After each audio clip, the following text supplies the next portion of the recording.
16ാം നിയമസഭാ സമ്മേളനം അല്ലെങ്കിൽ 16ാം നിയമസഭയുടെ ആദ്യ സമ്മേളനം തുടങ്ങാൻ പോകുന്നുണ്ട്. ഇന്നിപ്പോൾ നിയുക്ത MLA-മാരുടെ സത്യപ്രതിജ്ഞയാണ്. അല്പസമയത്തിനും ആ സത്യപ്രതിജ്ഞ ചടങ്ങ് തുടങ്ങാൻ പോകുന്നു. PM ശ്രീയിൽ ആലോചിച്ച് തീരുമാനമെടുക്കുമെന്ന് പറയുകയാണ്. പൊതുവിദ്യത സഭയുടെ ദൃശ്യങ്ങളാണ് പ്രേക്ഷകർ കാണുന്നത്. പുതിയ MLA-മാർ സഭയിലേക്ക് എത്തിച്ചേർന്നുകൊണ്ടിരിക്കുകയാണ്. അതിൽ കുറേ അധികം പേർ പുതുമുഖങ്ങളാണ്. ആദ്യമായി എത്തുന്നവർ അബിൻ വർക്കി കൊടിയാട്ടനെ പോലെ, VT സൂരജിനെ പോലെ, ആദ്യം രാജീവ് ചന്ദ്രശേഖരനെ പോലെ ആദ്യമായി എത്തുന്ന MLA-മാരുണ്ട്. BJP 3 MLA-മാർ അവർ സഭയിലേക്ക് എത്തുന്നുണ്ട്. 102 സീറ്റിന്റെ വലിയ ഭൂരിപക്ഷത്തിൽ നേടിക്കൊണ്ടാണ് UDF അധികാരത്തിലേക്ക് വരുന്നത്. 35 സീറ്റ് എന്ന് പറഞ്ഞ ചരിത്രത്തിൽ ഏറ്റവും കുറഞ്ഞ ഭൂരിപക്ഷം അല്ലെങ്കിൽ ഏറ്റവും കുറഞ്ഞ അംഗസംഖ്യയുമായി LDF എത്തുന്നുണ്ട്. പിണറായി വിജയൻ, മുൻ മുഖ്യമന്ത്രി പിണറായി വിജയൻ പ്രതിപക്ഷ നേതാവാകുന്നു. മുൻ പ്രതിപക്ഷ നേതാവ് VD സതീശൻ മുഖ്യമന്ത്രിയാകുന്നു. അപ്പോൾ അവിടുത്തെ റോൾ മാറ്റം എങ്ങനെയാകും? അങ്ങോട്ടും ഇങ്ങോട്ടും പോയ തവണ VD സതീശൻ പ്രതിപക്ഷ നേതാവും പിണറായി വിജയൻ മുഖ്യമന്ത്രിയാണെങ്കിൽ ഇക്കുറി നേരെ തിരിയുന്ന കാര്യങ്ങൾ. അപ്പോൾ അതെങ്ങനെയാണ് അവരുടെ സംവാദങ്ങളൊക്കെ ഇത് പ്രതിഫലിക്കുക എന്നടക്കമുള്ള കാര്യങ്ങൾ വളരെ ആകാംക്ഷയായിരിക്കും. അങ്ങനെ ഒരുപാട് കൗതുകങ്ങൾ ഈ നിയമസഭയിൽ ഉണ്ട്. ആദ്യ സമ്മേളനത്തിലേക്ക് പോകുന്നതിന്റെ ദൃശ്യങ്ങളാണ് പ്രേക്ഷകർ കാണുന്നത്.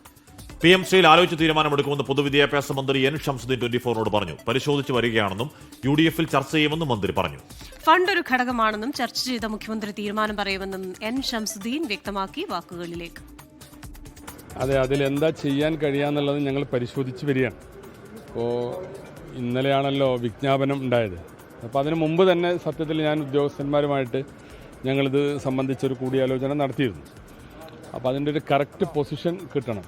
അതായത് ഗവൺമെൻറ് ഒപ്പിട്ടിട്ടുണ്ട്, ഗവൺമെൻറ്റുകൾ തുടർച്ചയാണല്ലോ, ഒപ്പിട്ടിട്ടുണ്ട്.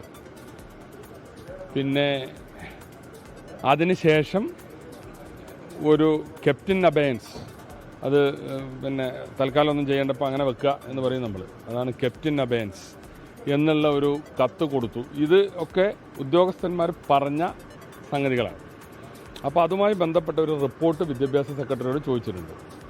ഇങ്ങനെയാണോ കാര്യങ്ങൾ എന്നുള്ളത്.